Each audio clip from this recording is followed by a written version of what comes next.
우리가 지난 시간에 말씀해 주시는 대로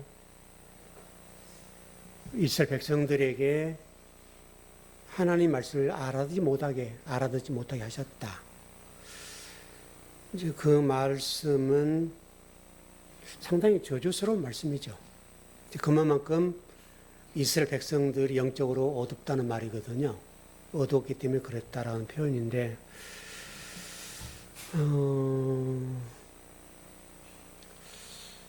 그럼에도 불구하고 그 영적인 암흑기와 같은 역사 속에서 하나님의 본심과 진리를 읽어내는 사람이 있다면 복이겠죠. 오늘 여러분 본문에 등장하는 이사야가 그런 사람이죠. 그게 아무리 어둡다 할지라도 하나님은 반드시 하나님 사람들을 세워놓으세요. 모두가 어두운 건 아니거든요. 그러나 이제 그 빛을 전해주는 이사야 선지자와 같은 사람이 있는데 사람들이 모르죠. 그래서 이제 핍박을 당하기도 하고 어려움도 겪기도 하고 그러는데, 저는 이 시대에도 많은 성도들과 주의 종들이 뭐 교회나 교리나 하나님 말씀이 엇나간다 할지라도 그 가운데 일부는 분명하게 진리의 길을 걷는 성도나 목회자가 있을 거란 말이죠. 그러니까 정말 이사야 선지자와 같은 그런 선지자가 우리 곁에 있다면 그건 복이겠죠. 우리가 이제 그걸 꿈꾸는 거죠. 그러니까 여러분 대선지자라고 하는 이사야, 에레미야, 에스겔, 다니엘, 물론 뭐 소선지자 마찬가지입니다만은 그때 당시에 모든 사람들이 일이라고 하는 것이 참이라고 한다면 이 일을 따라갔죠. 이가 참이라고 모든 사람들이 따라갈 그때에도 아니야, 일이 이거야 라고 얘기했던 선지자들이잖아요. 그러니까 핍박을 당하고 고난을 당하는 거죠. 때로는 죽임도 당하고 구덩이에 빠침도 당하고 톱으로 켜서 죽였잖아요. 여러분 그 당할 때 얼마나 참혹했을까요? 많은 이스라엘 사람들이 저주하고 톱으로 켜서 죽였다. 그러면 이게 그 고통을 여러분 한번 상상을 해보세요. 진리를 전한다는 것이 만만하지 않다 그 말이잖아요. 왜냐하면 당시 이스라엘 백성들과 대제사장이라는 사람들이 이런 선지자의 말에 대해서 귀를 기울이지 않았죠. 엄청난 고통이었겠죠. 얼마나 많은 아픔과 고뇌와 절망과 좌절을 경험했겠어요. 그럼에도 불구하고 진리를 받잖아요. 그 문제 같아요. 지금 우리나라가 여러분 아시는 대로 지금 트럼프 압박 때문에 상당히 어렵죠. IMF 때만큼 지금 많이 환경이 어려워진 것 같아요. 이거 잘못 처리하면 그때보다 더 어려울 수도 있죠. 그때 여러분 김대중 대통령이 금모으기 운동, 그걸 통해서 국민들이 뜻을 하나로 모았잖아요. 그래서 극복을 해서 대단한 역사를 이루었고요. 당시도 김대중 대통령이 해외 인맥들이 좋았죠. 그래서 많은 도움을 받았고,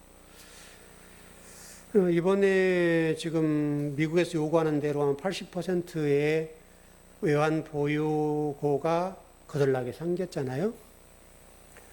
이걸 어떻게 할 것이냐, 이게 쉽지 않은 시간이고요. 오히려 뭐 외환 보유액을 생각하지 않고 미국에서는 더 달라고 얘기하고 마치 뭐 빚쟁이 같아 우리나라가. 그래서 그냥 현금으로 지금 주라. 선납이다 이렇게 얘기하는 거잖아요. 선지불 이렇게 하는 거니까 상당히 좀 어렵죠. 그때 지금 이 문제를 풀어낼 수 있는 묘수가 나왔으면 좋겠다. 분명히 어떤 길은 있지 않겠어요? 그걸 좀 찾았으면 좋겠는데, 마치 이사야 선지자와 같은 그런 민족을 위해서나 정부를 위해서, 국가를 위해서 그런 인재들이 있었으면 좋겠다. 또 우리 주의 종들도 그런 데 대해서 관심을 가지고, 여러분 이거는 우리 나라의 문제잖아요. 잘 처리했으면 좋겠고, 특별히 이재명 대통령의 지혜를 하나님 주셨으면 좋겠다. 어쨌든 지금 잘하고 계시긴 한데, 하나님 정말로 우리 민족을 불쌍히 여기셔서 트럼프의 이런 압박 속에도 잘 견디고 또 기업들도 잘 처리했으면 좋겠다. 지금 그런 생각이 많이 들고요. 여러분 오늘 41절 한번 봐봐요. 이사야라는 사람이 요한복음 등장하잖아요. 근데 이사야는 지금 어떤 사람이었는가 하면 그 당시 영적을 어두울 때에 주의 숨겨진 영광을 봤다. 주의 영광을 봤다는 얘기는 숨겨진 영광을 보았다는 말이거든요. 이걸 보니까 이사야는 핍박을 당하고 설령 죽음이라고 하는 길이 앞에 놓여있다 할지라도 걸어갔다는 거예요. 왜냐하면 진리를 맛봐버리면 그렇잖아요, 여러분. 그래서 이게 굉장히 중요하다는 거예요. 지금 이 시대에 우리 민족에나 교회에 주신 메시지, 이 메시지가 주의 숨겨진 영광을 파버렸다는 거예요. 그래서 지금 이 시대에 우리 주의 종들이 그러한 영적인 깨어있으면 좋겠다. 자, 42절, 43절이요. 그러나 관리 중에도 그를 믿는 자가 많되 바리새인들 때문에 드러나게 말하지 못하니 이는 출교를 당할까 두려워함이라. 그들은 사람 영광을 하나님 영광보다 더 사랑했다. 그렇게 됐네요. 여기 지금 관리라는 사람들이 등장하네요. 그래서 제가 일전에 빛과 어둠, 영광 이런 말씀 드렸는데, 근데 관리 중에 지금 어떤 반응을 보였는가 하면 예수님을 믿는 사람들이 많았다 그러네요. 근데 지금 우리가 이 부분만 보면 굉장히 칭찬할 만한 부분인데, 뒷부분을 보면 이 사람들의 믿음의 상태가 어떤 건지를 보여줘요. 여기 지금 관리 중에도 그를 믿는 사람이 많았고 예수님을 믿는 사람이 많았다고 얘기를 하는데 43절 보니 뭐라고요? 그들은 사람의 영광을 하나님의 영광보다 더 사랑했다고 그래요. 그러니까 지금 우리가 믿는다는 것이 여러분 얼마나 중요한 문제인지 몰라요.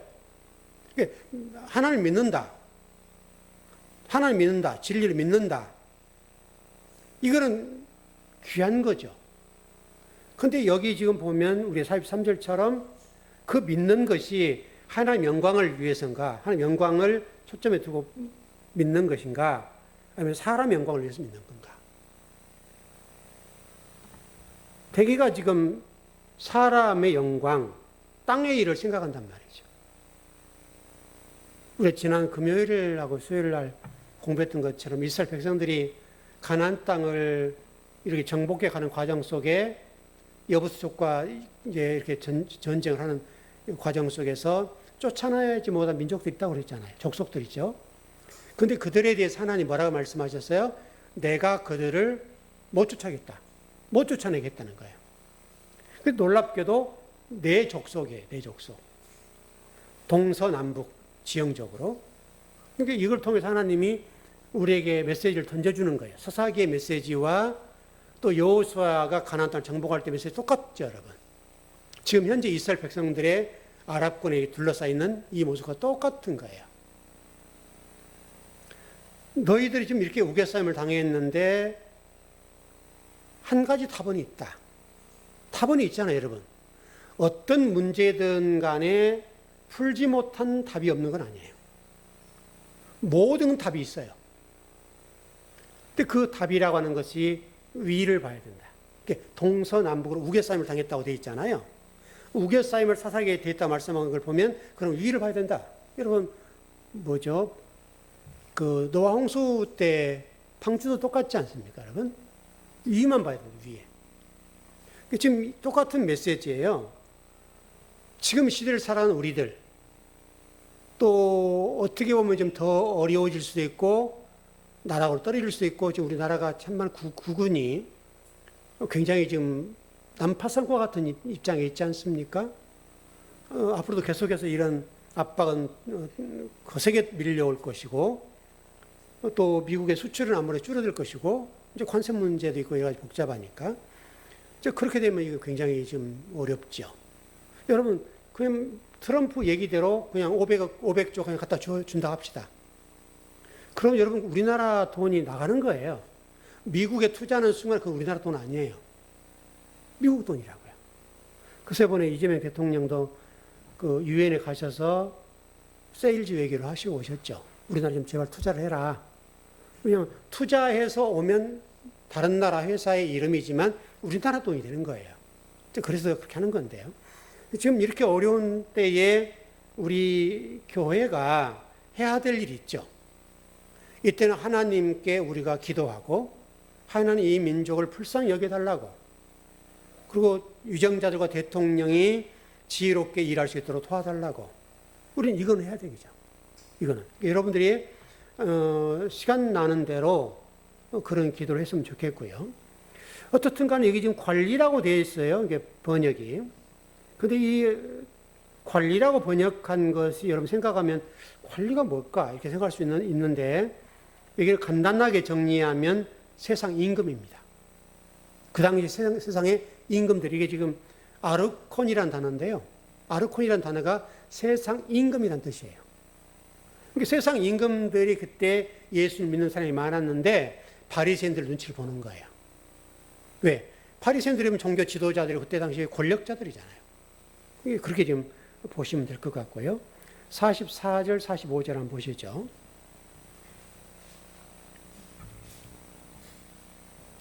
예, 시작. 예수께서 외쳐 이르시되 나를 믿는 자는 나를 믿는 것이 아니요 나를 보내신 이를 믿는 것이며 나를 보는 자는 나를 보내신 이를 보는 것이니라. 굉장히 중요한 말씀이네요.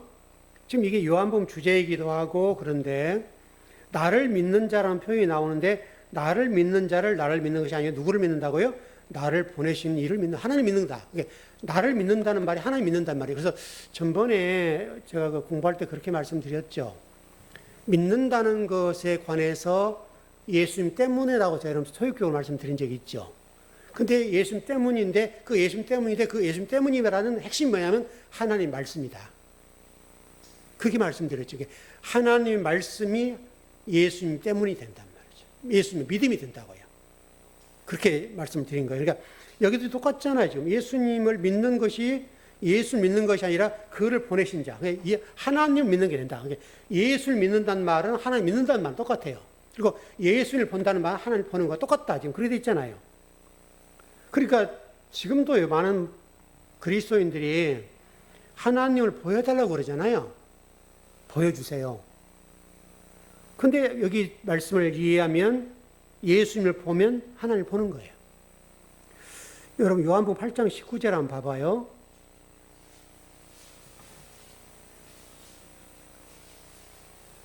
요한복음 8장 19절.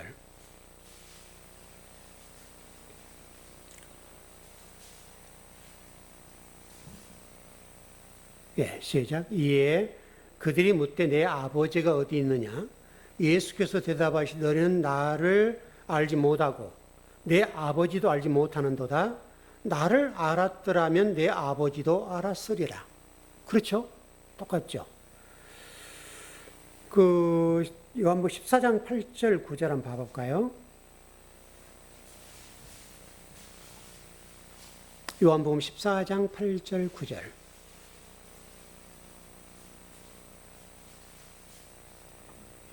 예, 시작. 빌립이 이르되 주여 아버지를 우리에게 보여주옵소서. 그리하면 족하겠나이다. 예수께서 이르시되 빌립아 내가 이렇게 오래 너희와 함께 있으되 내가 나를 알지 못하느냐? 나를 본 자는 아버지를 보았거늘 어째야 아버지를 보이라 하느냐? 제자였던 빌립도 지금 하나님 보여달라고 그러네요. 그러니까 예수님께서 말씀한 게 뭐예요? 나를 봤으면 하나님 본 거다. 나를 본 자는 아버지를 본 거다. 나를 통해서 아버지를 알고 아버지를 보는 거야. 지금 이렇게 얘기하는 거죠. 이게 지금 우리 성경에서 두 증인이라는 말을 제가 드린 적 있죠. 두 증인과 같은 똑같은 원리예요. 예수 그리스도를 보면 하나님을 보는 거고, 그분이 말씀하신 걸 믿으면 하나님 말씀 믿는 거고, 그렇게 되는 거예요, 여러분. 이 두 증인 원리라고 하는 것을 좀 이해했으면 좋겠고요. 그 창세기 공부할 때도 그렇게 말씀드린 적 있죠. 하늘과 땅이라고 하는 것을 샤마임. 그렇죠. 하늘, 땅. 요게 쌍수라고 그랬잖아요. 이것도 두 증인 얘기예요. 그래서 에서와 이스라엘, 맞죠? 이것도 쌍수인과 동시에 짝이기도 하고 두 증인이에요. 그러니까 성경이 얘기하려고 하는 것을 제가 설명드렸던 대로 이스마엘과 또 이삭, 야곱과 에서, 그렇죠? 그러니까 에서가 원래 야곱의 원래 처음 옛 모습이고 이스마엘이 이삭의 원래 모습이고, 이 얘기를 하려고 하는 게, 이놈들은 뭐 서자고 뭐 좀 그러니까 지옥가 이런 얘기를 하려고 하는 게 아니라고요. 이게 성경에서 얘기하려고 하는 것은 이스마엘과 이삭이라고 하는 이 두 형제를 동원해서 이삭의 성장 과정, 우리가 어떻게 변해갈 건가, 우리를 어떻게 성전을 만들어갈 것인가에 관해서 말씀하는 내용이란 말이죠. 그래서 여러분 창세기도 그 얘기잖아요. 창세기 이야기가 지금 그 얘기를 하고 싶은 건데 우리는 자꾸 이걸 좀 이중예정으로 이해를 많이 하죠. 이스마엘은 지옥 백성, 이삭은 하나님 백성, 에서는 지옥 백성, 야곱은 하나님 백성. 이렇게 성경을 논하는데 이렇게 되는 건 아니다 이거죠. 자, 46절 가보죠. 간단히 정리할게요. 예, 시작. 나는 빛으로 세상에 왔나니 무릇 나를 믿는 자로 어둠에 거하지 않게 하려 함이로다. 예수님이 전번에 말씀드렸던 것도 빛이라고 그랬죠. 그래서 이미 창세기 1장 3절에서 2절 넘어가는 과정 속에서 이스라엘 백성들의 영적 상태가 지옥이다, 무정경 상태다, 그런 백성들이 신의 산 앞에 모여 있죠. 그런데 하나님께서 예수 그리스도를 통해서 빛이 있으라 하신 빛이 있었다. 그 빛을 오늘 말씀처럼 예수 그리스도다 이거죠. 진리가 들어오고 그리스도가 들어오면 어둠이 물러가는 거죠. 여러분 빛이 있으면 어둠 물러가잖아요. 그래서 우리가 어젯밤에도 밤에는 어둡죠. 근데 지금 동이 트면서 이렇게 밝아진 거잖아요. 그 원리를 설명하는 거고요. 47절. 네, 시작. 사람이 내 말을 듣고 지키지 아니할지라도 내가 그를 심판하지 아니하노라. 내가 온 것은 세상을 심판하려 함이 아니요 세상을 구원하려 함이로다. 여기 지금 이 말씀을 잘 보셔야 될 것 같은데요. 사람이 내 말을 듣고 지키지 아니할지라도 내가 그를 심판하지 않는다. 그러면 뭐 멋대로 살아도 된다는 말인가요, 이게? 이 이야기는 핵심이 뭐냐면 심판이라고 하는 것들이 해서 우리 예수님 믿는 거 안 믿는 거 뭐 오신 거 안 오신 거 다 통틀어서 하나님 말씀이라고 하는 것이 심판의 목적이 있지 않고 우리를 구원하는 데 목적이 있다. 그 얘기를 이렇게 하려고 하는 거예요. 그러니까 뭐 네 신앙생활 아무렇게나 해 이 얘기를 하려고 하는 게 아니고요. 다시 설명하면 이 말씀은 우리의 행위 문제에 관해서 지적이에요. 여러분 한때 행위 구원이 한국 교회를 한번 이렇게 싹 지나갔죠. 행위 구원, 행위. 그래서 굉장히 강단이 도덕적이고 윤리적인 설교가 굉장히 많았었어요. 지금도 그렇고 행위 구원 문제 때문에 그래요. 행위 구원 문제가 아니라고 하는 말은 우리 인간 스스로는 우리 스스로가 구원할 수 없다. 다시 설명하면 이 말은 함축적인 건데 여러분들이 이제 수없이 많이 들었기 때문에 이제 뭐 다 이해가 되셨으리라 봅니다만은 지금도 많은 교회는 성도들이 구원받기 위해서 열심히 일을 하죠. 그러니까 일하는 것이 구원을 목적으로 하는 거예요. 구원을 받기 위해서 일하는 거예요. 헌신하고 충성하고 봉사하고 헌금하고 그 다음에 뭐 선교 헌금하고 또 뭐 이렇게 저렇게 섬기고 그 모든 것들이 정말 하나님이 나에게 주신 사랑과 은혜가 깊어서 너무너무 좋아서 이렇게 하는 게 아니라 이렇게 함으로 내가 구원받는다는 그게 강한 거예요. 이것 때문에 하기 때문에 이 신앙의 근본, 목적이 달라요. 여러분과 제가 하나님 나라를 위해서 충성해야죠. 여러분 제가 성경을 공부하는 이유가 공부해요? 저를 하나님이 주의 종을 부르셨기 때문에 수많은 주의 종들이 계시지만 저에게 부여한 소명은 말씀을 연구하는 거, 탐구하는 거니까 저는 그 일에 올인하는 거예요. 이게 여러분 굉장히 어렵죠? 쉽지가 않죠, 여러분. 보통 어려운 게 아니에요. 이게 그 외경 얘기를 해드린 적이 있지만 하나님의 말씀을 탐구하는 것이 순교다, 순교. 그만큼 어려워요. 그럼에도 불구하고 하나님의 말씀에 대해서 올인한 이유는 저를 불러주신 목적이 그거고 그걸 잘 전해준 것이 저에게 주신 사명이니까 그 사명을 잘하게 사는 거예요. 그렇죠? 근데 그것이 구원을 목적으로 하는 건 아니라고요. 이해하셨죠? 구원을 받기 위해서 하는 건 아니에요. 하나님이 저에게 은혜를 주셨잖아요. 이미 여러분 아시는 대로 저는 아주 여러분 저는 전기가 들어오지 않는 동네에 살았거든요. 물론 이제 수몰지구였기 때문에 그런 것이었지만 코롱불 밑에서 공부하고 코가 시커멓게 공부했단 말이지. 그게 완전 촌놈이죠. 여러분 저는 서울이 이렇게 좋은지 몰랐어요. 기차가 있는지도 몰랐다고요. 진짜요. 몰랐어요. 학교도 여러분 한 6km를 걸어 다니고. 근데 교회가 있는지도 몰랐어요. 근데 제가 어떻게 목사가 됐잖아요. 그 스몰주가 된 것이 하나님 저를 출애굽시킨 것 똑같아요. 이렇게 똑같다고요, 상황이. 스몰지구 안 됐으면, 잘했으면 제가 공무원? 아버지가 공무원을 원했으니까.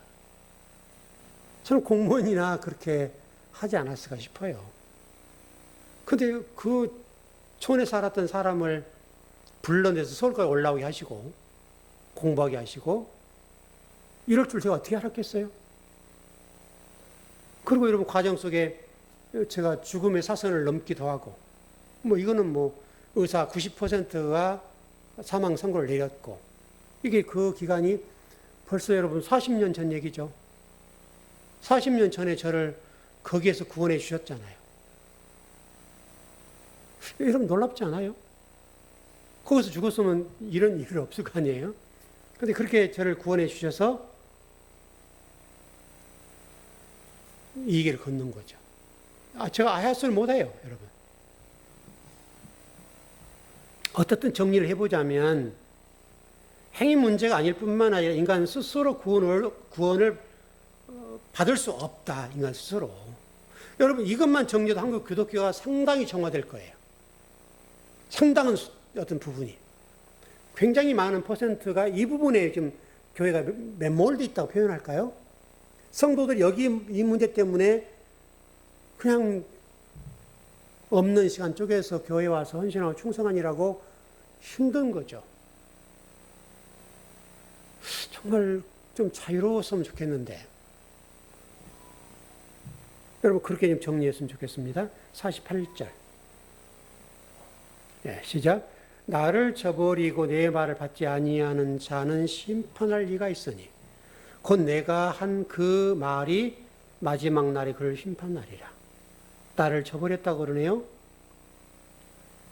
이 말은 내 말을 영접하지 않는 자는 심판을 받았다. 이게 소유격이에요. 현재형이고 소유격입니다. 심판이라고 하나님의 영역이잖아요. 그렇죠? 그 소유격이에요. 현재 심판을 받는다. 또 여기 보니까 마지막 날에 어떻게 그 말이 심판할 거다. 그렇게 돼 있죠. 그러니까 제가 일전에 요한계시록 공부할 때 말씀드린 기억이 있어요. 지금 들은 말씀들이 우리를 심판한다. 그렇게 드린 적 있죠. 바로 그거죠, 여러분.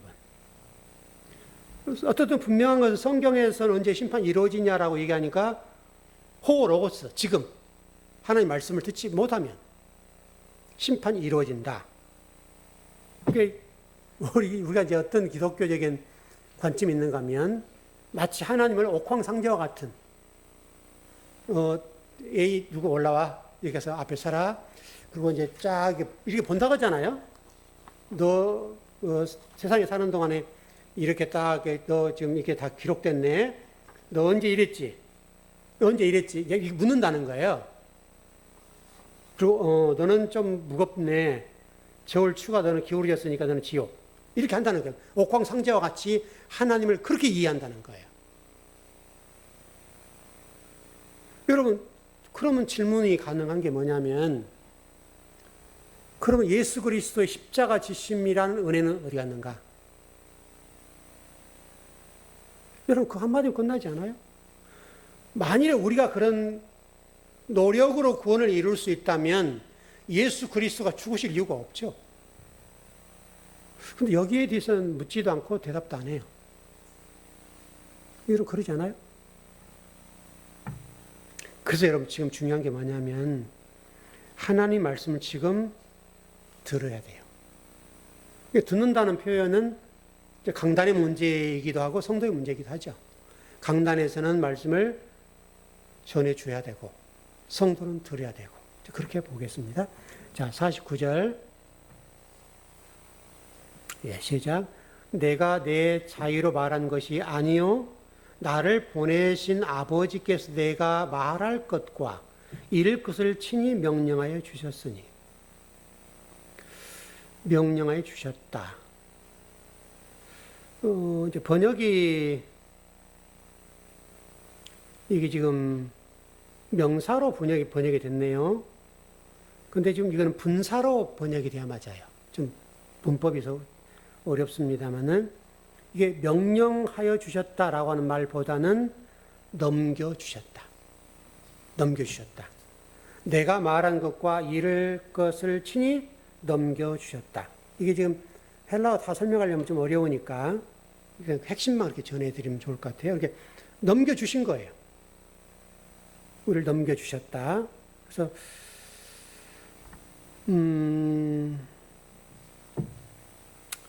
일전에 제가 지난 시간에 그랬는가요? 아들은 근원을 말하는 자다. 그렇게 말씀드렸죠. 근원. 창세기 말씀을 이렇게 연결해서 아들, 예수 그리스도가 말씀을 전하는 것은 근원. 근원을 전하는 거다. 이렇게 좀 말씀드리는 기억이 있습니다. 자, 50절. 시작. 나는 그의 명령 영생인 줄 아노라. 그러므로 내가 이르는 것은 내 아버지께서 내게 말씀하신 그대로니라 하시니라. 여기 보니까 나는 그의 명령이라고 되는데 계명. 명령이라기보다는 계명. 하나님 말씀 이렇게 이해하시는 게 좋을 것 같아요. 그래서 하나님의 계명. 전번에 예수 때문에 구원받는 똑같은 말씀이죠. 그러니까 하나님의 계명과 또 진리가 영생이다. 이렇게 보면 될 것 같고요. 그러니까 아버지께서 내 안에 말씀하신 그대로 예수를 말씀하는데 그 계명, 그 말씀, 그 진리가 영생을 이룬다. 이렇게 보네요. 그러니까 영생이라고 하는 것은 우리 스스로 이룰 수 있는 게 아니죠. 하나님 속성이에요. 영원한 속성인데 이 속성인 영생은 숨겨져 있습니다. 숨겨져 있어요. 그래서 제가 한번 제목을 숨겨진 빛이라고 이렇게 말씀드렸죠. 그 원리가 똑같은 거예요. 그 창세기에서 똑같은데 아담이 선악과를 따먹었죠. 선악 지식나무를 따먹었을 때 하나님 하신 일이 뭡니까? 생명란을 감춰버렸죠. 똑같은 원리예요. 똑같은 원리.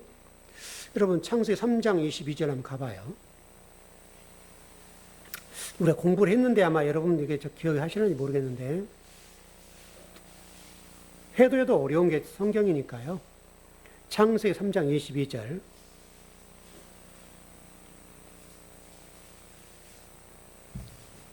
예, 시작. 여호와 하나님이 이르시되 보라 이 사람이 선악을 아는 일에 우리 중 하나같이 되었으니 그가 그의 손을 들어 생명나무 열매 따먹고 영생할까 하노라 하시고 이 사람이 선악을 아는 일에 우리 중 하나같이 되었다 그러네요. 이런 뉘앙스 같아요. 이것들 안 되겠네. 그런 뉘앙스예요. 선악 지식나무 따먹었으니까 이것들 안 돼. 이런 뉘앙스란 말이죠. 근데 성경이라고 일관성이 있는데 창세기 3장 15절에서 원시복음을 말씀하시고 21절에는 여러분 가죽옷을 하나님 입혀주신 것이요. 가죽옷을 입혀주었다. 한번 21절 가볼까요? 3장 21절 가볼까요? 창세기 3장 21절. 예, 한번 여러분 읽어주세요.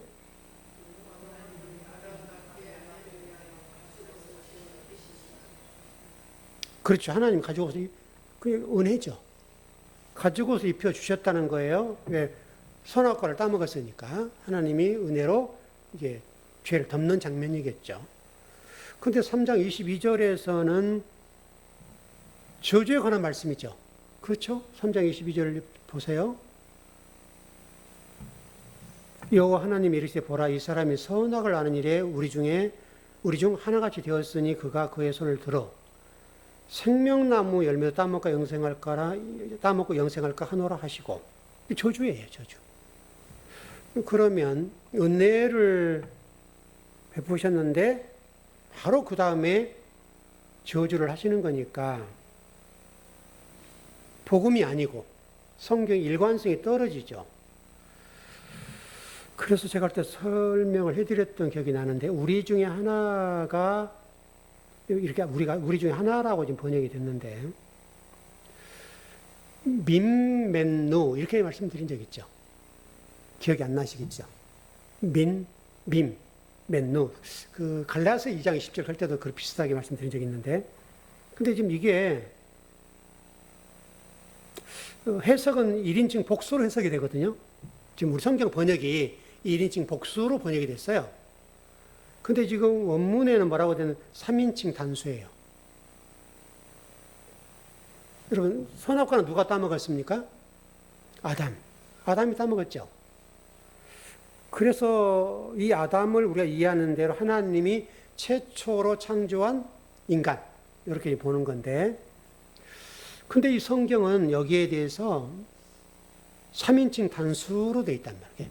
마치 지금 본문을 읽어보면 그 선악과 따먹었던 아담처럼 느껴지게 되어 있잖아요, 번역이. 3인칭 단수라고 하는 말은 우리는 1인칭이죠. 1인칭이죠. 그렇죠. 근데 이게 3인칭 단수니까 우리 중에 하나가 이렇게 좀 번역이 되어 있는데 이 번역을 하면 어떻게 되냐면 그것으로부터 하나가 되었다. 그것으로부터 하나가 되었다. 누가? 아담이 어떤 아담이에요? 이제 이게 참 어려운 본문이죠. 이 아담이 하아담이에요. 여러분 혹시 히브리 성경 인터넷 한번 들어가서 보세요. 저도 지금 다시 창세기 여러분이 오늘 이 부분을 전하려고 하면서 일제히 공부를 했지만 다시 들어가서 봐봤거든요. 근데 이 지금 창세기 3장 22절이었죠. 22절에 이 아담이 원문 그대로 보면 하아담 이렇게 돼 있어요. 하아담이 누구죠? 예수 그리스도거든요.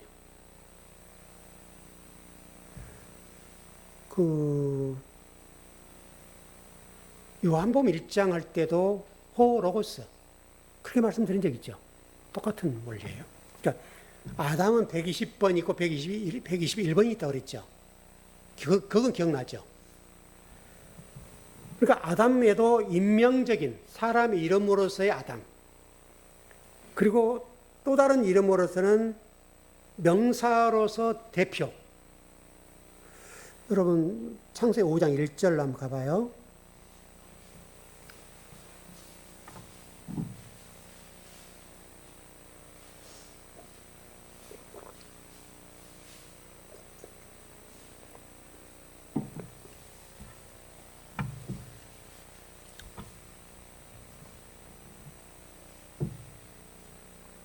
시작. 이것은 아담의 계보를 적은 책이니라. 하나님이 사람을 창조하실 때에 하나님의 모양대로 지으시되, 이 아담은 하나님의 계보에 들어있는 아담, 그 다음에 여기 순서로 나오잖아요. 그 아담이에요. 이게 지금 그 원문에서 121번으로 등장하고요. 사람의 이름으로서의 아담. 요거예요. 그러니까 예를 들었으면 이렇게 보면 되겠죠. 제 이름이 변주섭이죠. 근데 제 이름 앞에 하변주섭. 이렇게는 안 하죠.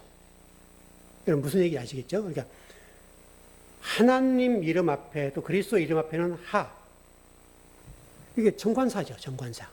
하는 여러분 이렇게 생긴 거 이렇게 기역자에 이렇게 숨통 좀 튀어나온 게 하자인데 하 아담 하 아브람 이렇게 안 하죠. 사람 이름 앞에는 하자를 못 붙여요. 정관사를 못 붙인다고요. 그 창세기 3장 22절에 등장하는 이 아담은 우리가 선악을 따먹었던 그 아담이 아니라 그리스도를 설명하는 거예요. 그리스도. 그게 지금 아담이에요. 여러분, 일절 공부했어도 어렵죠? 이런 공부는 어렵죠? 로마서에 보면 이 이야기를 설명하는데 그리스도가 누구의 모형이다? 그리스도가 아담의 모형이다. 이렇게 해석을 한 거예요. 그러니까 지금 제가 말씀한 창세 3장 22절의 하아담에 대해서 바울은 로마서에서 그리스도가 아담의 모형. 여러분 로마서 한번 읽어보세요. 그렇게 있다고요.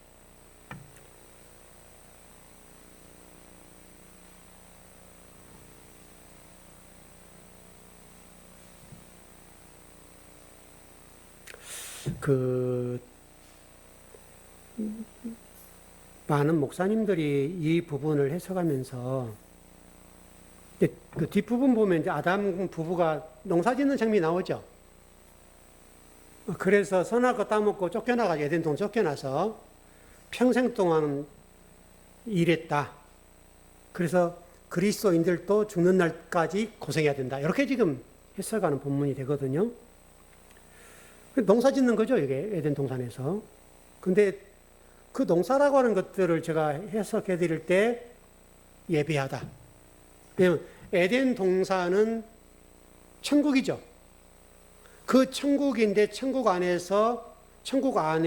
중앙에 있는 것은 쉽게 설명하면 지성소죠. 그렇죠? 성전이라 성전.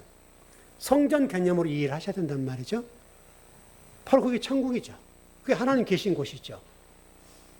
거기에서 아담 하와 부부가 예배한 거죠.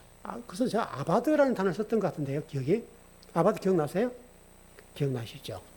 그 아바드라는 단어가 지금 땀을 일했다는 그런 표현으로 지금 번역이 됐는데 아바드라는 단어는 섬김, 예배하다 그런 뜻이거든요. 그러니까 아담 부부가 지금 에덴 동산에서 뭐 했던 사람이냐면 첫 번째 제사장이에요.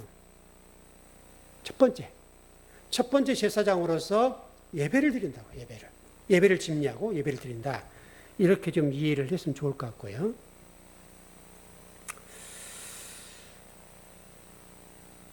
로마서 8장 3절로 한번 가보죠. 3절, 4절 한번 봐보시죠.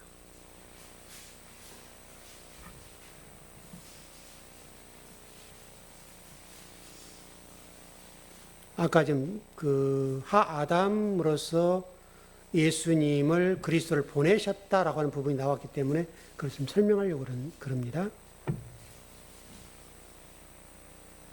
예, 시작. 율법이 육신으로 말미암아 연약하여 할 수 없는 그것을 하나님은 하시나니 곧 죄로 말미암아 자기 아들을 죄 있는 육신의 모양으로 보내어 육신의 죄를 정하사 육신을 따르지 않고 그 영을 따라 행하는 우리에게 율법의 요구대로 이루어지게 하려 하심이니라. 그 창세기 아담을 설명할 때 제가 여러분 상당히 우리 기독교적으로는 교리에 부딪히는 부분인데 그 아담이라는 그 아담이 원죄적인 아담, 우리 그렇게 해석하는 교리잖아요. 근데 원문은 그렇게 되어 있지 않고 그 아담이 우리죠, 우리. 인류. 실질적으로 여러분 그 원문에도요, 그 아담을 인류라고 되어 있어요. 그 최초의 선악을 따먹었던 아담으로 되어 있지 않고 인류라는 단어로 번역이 되어 있거든요. 조금만 우리 목사님들 그 쳐다보면 교리가 좀 달라질 것 같은데 원죄 문제가요. 지금도 원죄 문제 해결 안 됐죠? 아마 안 될 겁니다. 제가 그거를 만약 어떤 목사님들에게 그 자료를 그대로 보여드려도 안 믿을 겁니다. 왜? 워낙 이 원죄 개념이 우리 기독교의 핵심이에요. 그래서 예수 그리스도 연결해서 이렇게 구원받는다라고 되기 때문에 그 원죄가 최초의 아담인 그 아담이 선악과를 따먹었기 때문에 우리에게 죄가 전가됐다. 이렇게 지금 교리가 되어 있단 말이죠.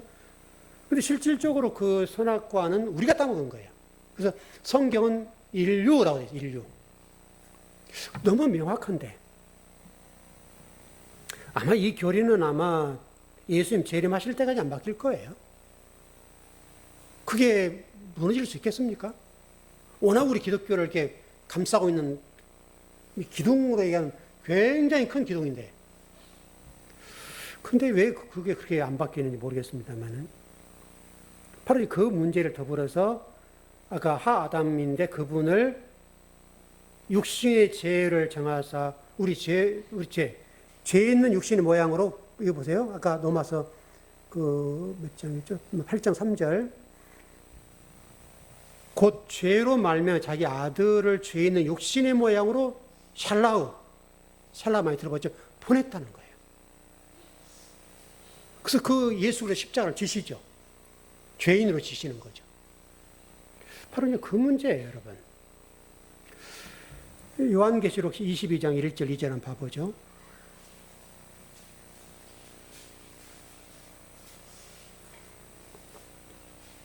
우리 창세기도 공부하고 요한계시록 공부했지만 또 들으면 또 새롭죠. 요한계시록 22장 1절 2절 네, 시작. 또 그가 수정같이 맑은 생명수의 강을 내게 보이니 하나님과 및 어린 양의 보좌로부터 나와서 길 가운데로 흐르더라. 강 좌우에 생명나무가 있어 12가지 열매를 맺되 달마다 그 열매를 맺고 그 나무 잎사귀들은 만국을 치료하기 위하여 있더라. 제가 그때 그 해석해야 될 강 좌우가 아니라고 그랬죠. 그 강 그곳, 그 안에 생명나무가 있다. 이렇게 지금 보는 건데요. 이 번역이 지금, 물론 이 이야기는 우리가 가보지 않은 세상이고, 모르는 세상이니까 100% 원문이 이렇게 되어 있습니다. 100% 이러면 설명을 다 못해요. 다 못하지만, 그러나 불구하고 좌우는 아니에요. 그래서 이렇게 제가 그때 설명을 드렸던 것 같은데, 계시록 할 때. 선악과 생명과에 관해서 우리가 아는 기존의 성경 지식은 생명나무, 선악나무 따로 분리되어 있어요. 그 선악 지식나무와 생명나무가 두 그루예요. 두 그루 여러분 이해한단 말이죠. 근데 실질적으로 이게 한 그루예요. 한 그루, 한 나무에 선악과와 생명과가 났단 말이죠. 원리가 똑같은 거예요. 여기도 지금 창세기 1장을 그렇게 풀었기 때문에 지금 생명과와 선악과 얘기를 두 그루로 풀었기 때문에 요한계시록도 그걸 번역할 때에 지금 강좌우 두 그루, 두 개로 이렇게 풀었단 말이에요. 해석을. 그렇게 하니까 지금 좀 복잡하죠. 근데 여기 원문은 그렇게 되어 있지 않고 그 안에 생명나무가 있다. 생명나무 있다는 얘기를 하려고 하는데 그냥 그 안에 있다. 요 얘기를 하려고 하는 거예요. 그래서 천국이라고 하는 것은 제가 전번에 보물찾기와 같은 것이다라고 말씀드린 적이 있는데요. 여러분 마태복음 13장 44절 한번 가봐요.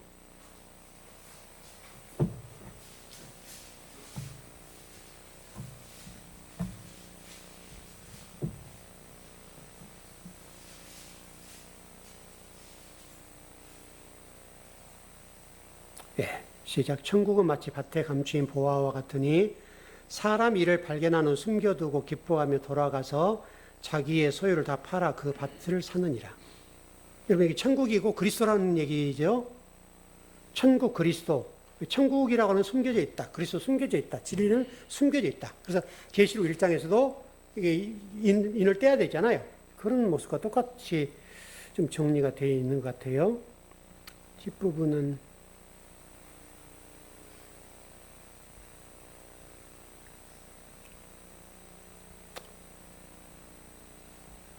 그냥 넘어도 될 것 같습니다. 제가 조금 전에 창세기 여러분 가르쳐 드리면서 다시 우리가 복습한 건데, 여러분들이 또 좀 어려워하세요. 그러니까. 어렵죠? 어렵죠? 창세기 1장, 2장, 3장이 제일 어렵죠? 성경이. 그리고 원문을 보지 않는다면 이해가 안 되죠. 이게 참 어려운 부분이긴 해요. 그래서 우리 성도들이 좀 더 해달라고 한 거 다시 한번 해달라고 하기도 하고 그러시긴 한데, 기회를 좀 보자고요. 창세기 도서는 새롭지 않아요. 전혀 새롭죠. 사실 창세기를 제대로 공부하면 모든 거 다 끝나는 거거든요. 제일 어려운 책이 창세기예요. 어떤 분들은 계시록이 어렵다고 그러는데 제일 어려운 책은 창세기 1장, 2장, 3장이에요. 이 부분이 성경 전체 보면 설계도와 같은 거니까 실제로 1장이 더 그렇고 1장, 2장, 3장인데 1장은 더 그렇고, 근데 이거를 설계도를 볼 줄 알면 좋죠. 근데 못 보면 답이 없는 거죠. 참 어려운 거예요 이게. 그래서 계속 공부를 합니다만은 또 어려운 거는 사실이죠 뭐. 어떻게 했어요 그거를. 어렵긴 어렵죠. 그럼 저는 안 어렵겠어요? 저도 어렵죠. 그걸 하나하나 풀어낸다는 건 쉽지 않고, 또 현재 우리 기독교의 교리와 또 이게 충돌이라는 부분들에 대해서는 상당히 좀 조심스럽고, 근데 또 안전할 수는 없고, 근데 그게 참 딜레마이기도 하고 어렵습니다. 자, 좀 결론을 정리하죠. 여러분들 하나님 말씀이나 또 성경 공부나 설교를 들으실 때 그 안에서 그리스도를 보십시오. 그분을 발견하십시오. 그분은 제가 언어로 표현하긴 합니다만은 제 언어에 이 표현하는 부분이 여러분이 다 이해할 수 있는, 그걸 담아내기가 쉽지 않죠.